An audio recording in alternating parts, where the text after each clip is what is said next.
movies had been shown since the early 1900s, but their popularity significantly increased with the rise of the Roaring Twenties. Big-budget studios such as Metro-Goldwyn-Mayer, Fox, Warner Brothers, and RKO pumped out many silent motion pictures with some of the most popular movie stars of the silent film era. Rudolph Valentino was the heartthrob of women across America, Charlie Chaplin was the bumbling yet lovable tramp, Harold Lloyd was the always-in-danger protagonist, and Buster Keaton was the death-defying protagonist who would constantly risk his life for a spectacular stunt. Keep in mind that all the stunts that you are seeing were done by the actor. No stuntmen were involved in any capacity during filming.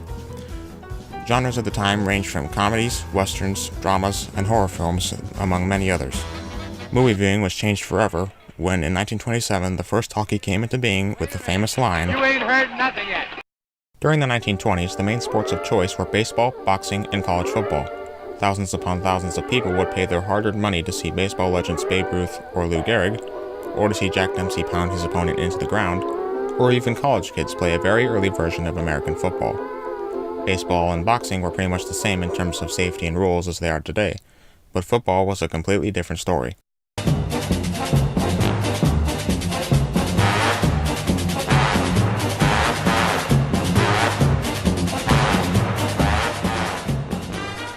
All of the protection and rules that we have nowadays in the modern NFL? Yeah, you can basically just throw all that knowledge out the window because back in the 1920s, it was no-holds-barred football. Anything went, and whatever it did usually led to a slew of injuries.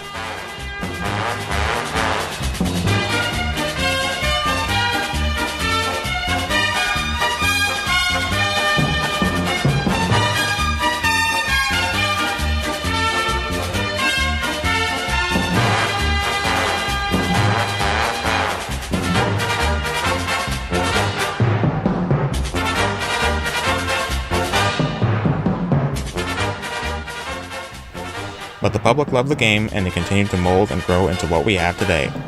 The same goes for baseball, whereas boxing has slightly declined in popularity in recent years. With the advent of the radio, many sports got a boost in fame from the amount of people who would listen to a game or a match from the comfort of their own home. During the 1920s, music was going through a renaissance. Many African American communities began to form their own bands and create their own style of music. That style would become jazz. Today, I have a new way in knocking them out, and I will show you.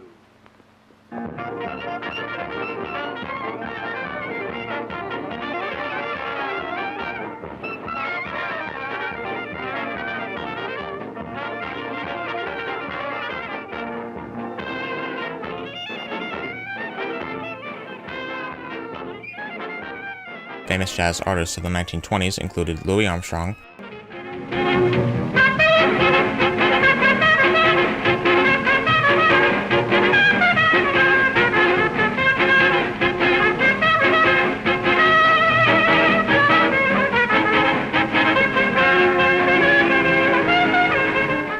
Duke Ellington and his band,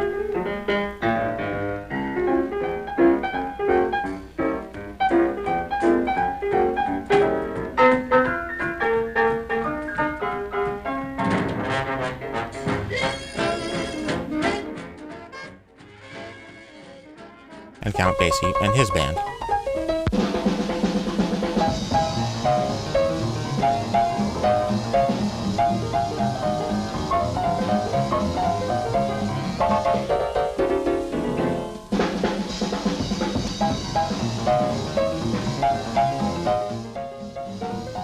While jazz was universally accepted among African American communities, white communities took a little bit longer to accept it as music, often referring to it in derogatory ways such as black people music.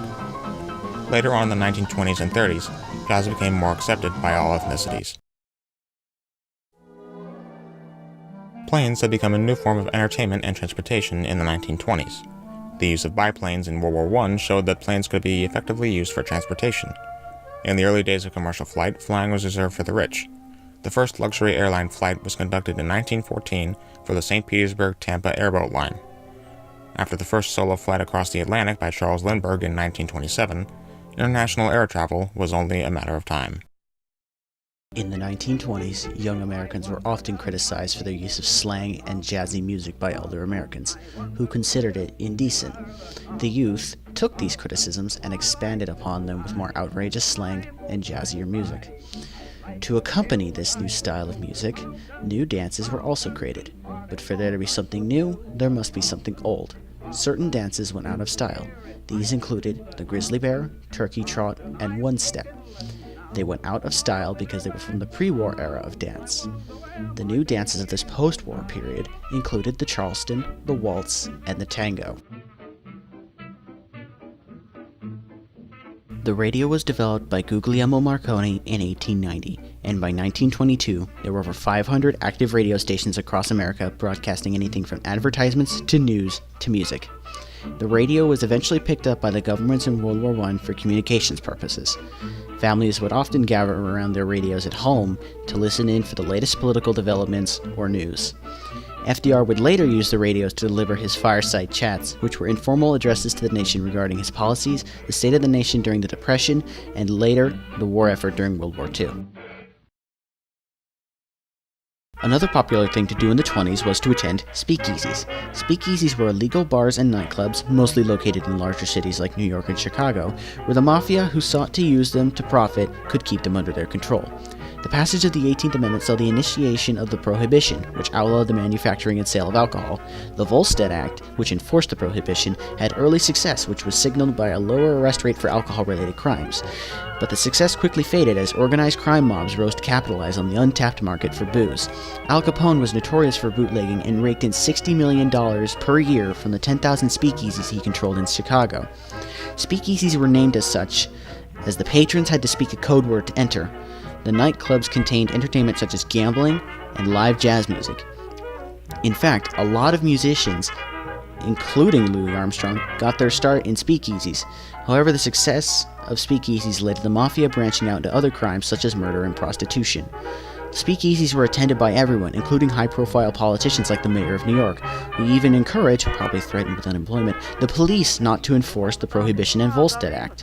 The end of the Prohibition, however, brought about an end to the popularity of speakeasies.